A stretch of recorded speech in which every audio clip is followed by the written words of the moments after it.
की डेट है 7 नवंबर 2020 और स्वागत है आपका यूपीएससी पीएससी एग्जाम मंथन में। आइए शुरू करते हैं आज का डेली करंट अफेयर्स मंथन।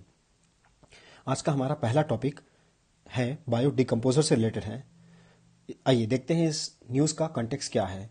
इस न्यूज़ का कंटेक्स्ट ये है कि अभी रिसेंटली जो पूसा के वैज्ञानिक हैं, पूसा एक एग्रीकल्चर यूनिवर्सिटी है और रिसर्च सेंटर भी है, वो उन लोगों ने एक बायो डिकम्पोजर बनाया है जिसके थ्रू जो चावल की खेती करने के बाद पराली या पैरा बचता है उसे डिकम्पोज किया जाएगा। आपने देखा होगा कि जब चावल की खेती हो जाती है और जो पराली बच जाती है उसे कई गांव में किसानों के द्वारा जला दिया जाता है ताकि अगली फसल के लिए खेत को रेडी किया जा सके। ये चर्चा में इसलिए आया है क्योंकि लास्ट के 3-4 सालों में जो दिल्ली है, दिल्ली के आसपास के राज्य जैसे कि आपका हो गया पंजाब, हरियाणा, उत्तर प्रदेश, यहां पे पराली जलाने की घटनाएं हो रही हैं।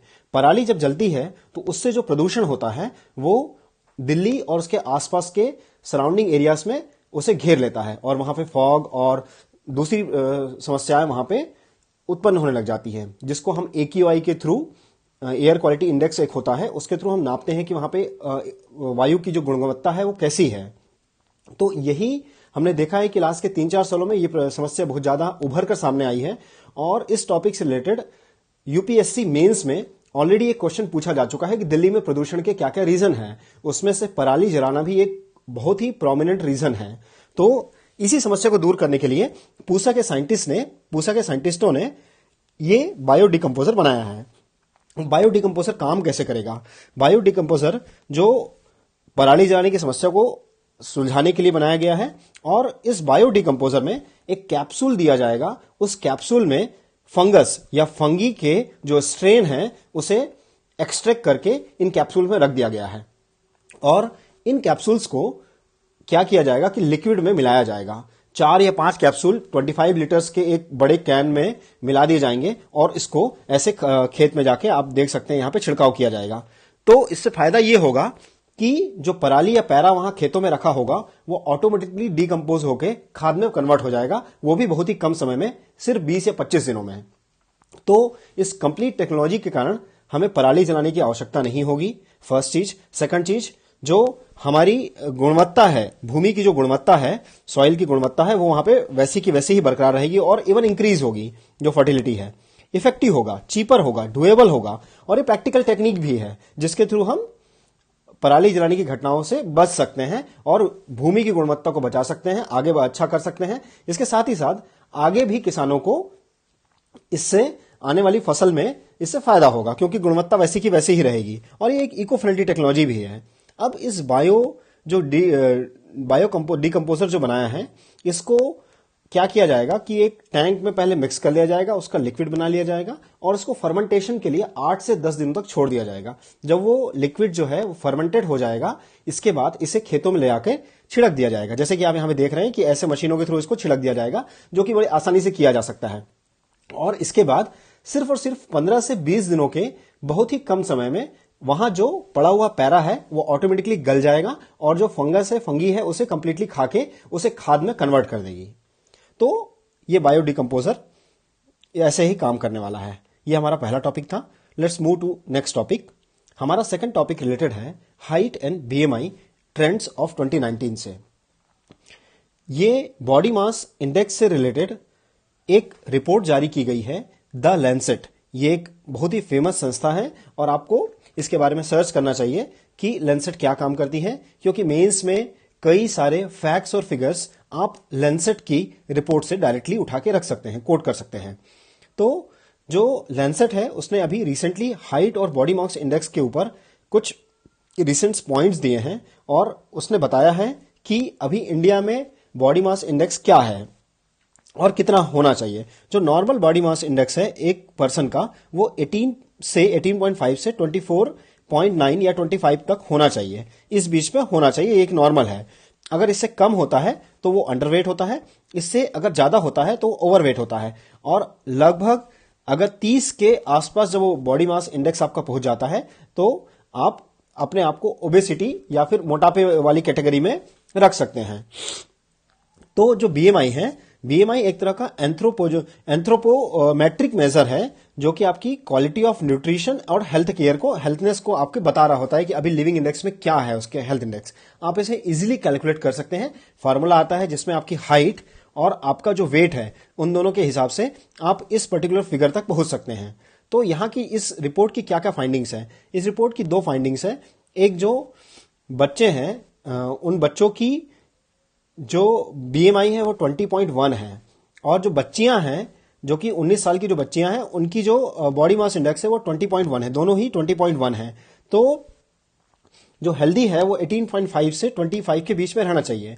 हम देख सकते हैं कि इंडिया का जो बीएमआई है वो थोड़ा सा लोअर साइड में है, और इस कारण से ही यहां पे प्रिवलेंट हो रहे हैं माल न्यूट्रिशन और इस टाइप की जो समस्याएं आ रही है वो यहां पे बीएमआई के थ्रू हम इजीली देख सकते हैं। इस सब की समस्याओं को हल करने के लिए हमने एक अच्छा ऑप्शन है कि अधिक से अधिक लोगों को फोर्टिफाइड मील्स दिए जाएं, या फिर पुअर्टी एलिवेशन के ऊपर, प्रोग्राम्स के ऊपर काम किया जाए। ये सब इसके मेजर्स हैं जो कि हमें अपनाने चाहिए। चलिए नेक्स्ट टॉपिक पे चलते हैं। हमारा नेक्स्ट टॉपिक है मेट्रो नियो। ये एक नया तरह का कॉन्सेप्ट है, मेट्रो नियो। आगे हम देखते हैं कि इसमें इसकी अभी क्या है, इस न्यूज का कंटेक्स्ट है। इस न्यूज का कंटेक्स्ट ये है कि सेंट्रल गवर्नमेंट ने अभी जो टीयर 2 और टीयर 3 सिटीज हैं वहां पे मेट्रो नियो चलाने के लिए परमिशन दे दी है। आखिर मेट्रो नियो होता क्या है? मेट्रो नियो एक तरह की रेल प्रणाली है जिसके लिए कोई भी ट्रैक की जरूरत नहीं पड़ती है या फिर रेलों की जरूरत नहीं पड़ती है। डायरेक्टली डब्बे जो हैं, ट्रेन के जो डब्बे हैं वो सड़कों पे चल पाएंगे। बस आप यहां देख सकते हैं कि एक ट्रेन का डब्बा है, दो डब्बे हैं, कनेक्टेड हैं, ये इजीली सड़क पे चल पा रहे हैं। और आप देख रहे हैं कि यहां ऊपर इसमें वायर हेड है जिसके थ्रू एक करंट यहां से ले रहा है ये डब्बे, और इस तरह से पूरी प्रणाली काम करती है। तो इससे क्या क्या फायदे होंगे? एक तो ये फायदा ये होगा कि बहुत ही इको फ्रेंडली होने वाला है, इलेक्ट्रिसिटी से चलने वाला है। सेकंड है, इसके लिए आपको कोई एडिशनल बहुत ज्यादा बड़ा इंफ्रास्ट्रक्चर आपको नहीं लेके आना है। जो एग्जिस्टिंग इंफ्रास्ट्रक्चर, जो सड़कें हैं, वहीं पे ये इजीली चल सकते हैं, और एक साथ ये कई सारे पैसेंजर्स को कैरी कर सकते हैं अपने आप में। तो ये सारे फायदे यहां पे होने वाले हैं। तो ये मेट्रो नियो, आपको याद रखना है कि मेट्रो नियो एक तरह का रेल नेटवर्क है जो कि एग्जिस्टिंग सड़कों पे ही चलेगा, और ये टायर इसमें लगे होंगे और इन्हीं के थ्रू ये डब्बे चलने वाले हैं।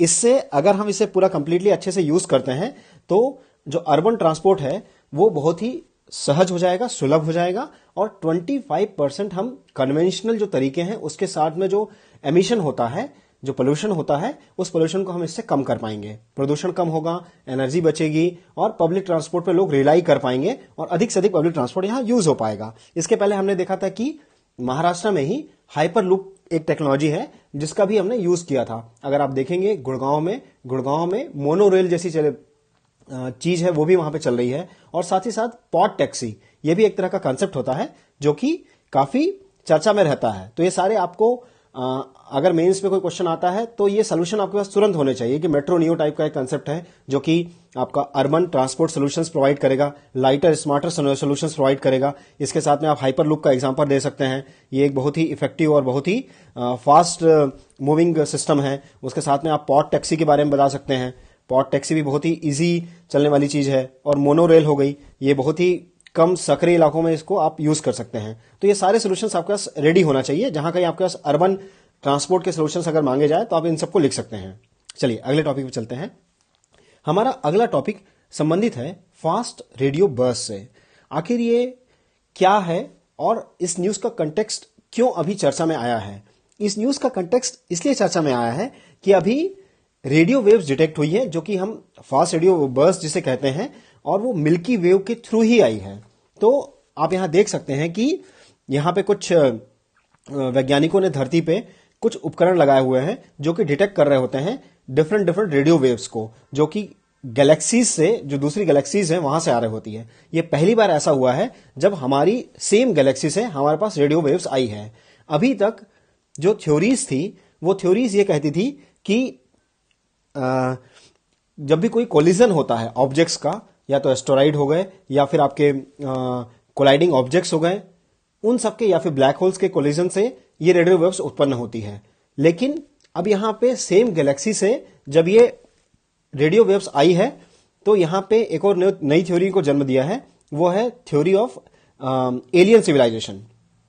तो ये माना जा रहा है कि हो सकता है कि किसी एलियन ग्रह पर ये रेडियो बर्स्ट हुए हैं और वहां से धरती पर ये रेडियो बर्स्ट ऑब्जर्व किए गए हैं। ये कनाडा के कुछ वैज्ञानिकों ने इसे कंप्लीटली अभी कैप्चर किया है। तो इन्हीं के आधार पर ये फास्ट रेडियो बर्स्ट जो है वो सिग्नल्स यहां पे कैप्चर किए गए हैं। अगर हम इसके बारे में और देखें तो ये जो नई स्टडी अभी क्या बता रही है, ये बता रही होती है कि एक न्यूट्रॉन स्टार है जिसे हम बोलते हैं मैग्नेटार। मैग्नेटार जो स्टार्स होते हैं उनके थ्रू ये जनरेट होती है। मैग्नेटार वो सारे टाइप के एक न्यूरॉन स्टार होते हैं जो कि पावरफुल मैग्नेट जैसा काम करते हैं कॉस्मोस में, और ये 5000 ट्रिलियन टाइम्स पावरफुल होते हैं अर्थ के कंपैरिजन में। तो यहां से जनरेशन ऐसा हुआ है, ऐसा प्रतीत हो रहा है, बट अभी भी इसमें और कई सारे आपको काम होने बाकी हैं। लेकिन आपको याद रखना है कि फास्ट रेडियो बर्स्ट क्या होता है। तो एक तरह के रेडियो सिग्नल्स होते हैं जो कि अपने धरती पे इसके कैप्चर किया गया है। चलिए अगले टॉपिक पे चलते हैं। हमारा अगला टॉपिक है रिलेटेड है ब्राउन कार्बन टार बॉल से। आखिर क्या है इस न्यूज का कंटेक्स्ट? इस न्यूज का कंटेक्स्ट ये है कि जो हिमालयन तिब्बतन प्लेटू है वहां पे बहुत सारे ब्राउन कार्बन टार बॉल्स मिले हैं। ब्राउन कार्बन टार बॉल्स की उपस्थिति के कारण जो वहां पे ये इंगित कर रहा होता है कि वहां पोल्यूशन बहुत ज्यादा हो रहा है, और इस पोल्यूशन के कारण वहां पे ग्लेशियर का जो मेल्ट है, मतलब जो ग्लेशियर है वो वहां पे पिघलते जा रहे हैं, और ग्लोबल वार्मिंग को भी ये संकेतित कर रहा होता है। तो आइए समझते हैं कि टार बॉल्स होती क्या है और ये कैसे फॉर्म होती हैं। तो tar balls small small light absorbing carbonaceous particles होते हैं जो कि कहां से उत्पन्न होते हैं? जैसे बर्निंग ऑफ फॉसिल फ्यूल, कहीं लकड़ी जल रही है या फिर कहीं से कोई पोल्यूशन हो रहा है, आपका कोल को जला रहे हैं इलेक्ट्रिसिटी प्रोड्यूस करने के लिए, तो कोल इलेक्ट्रिसिटी जनरेशन के लिए जब होता है उस समय आप कोयला को जला रहे होते हैं।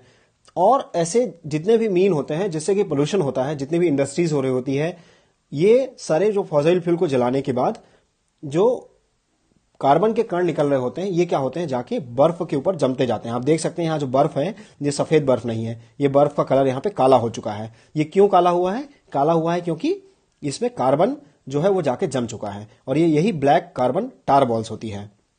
और मोस्टली ये फॉर्म होती है फॉसिल फ्यूल के बर्निंग से।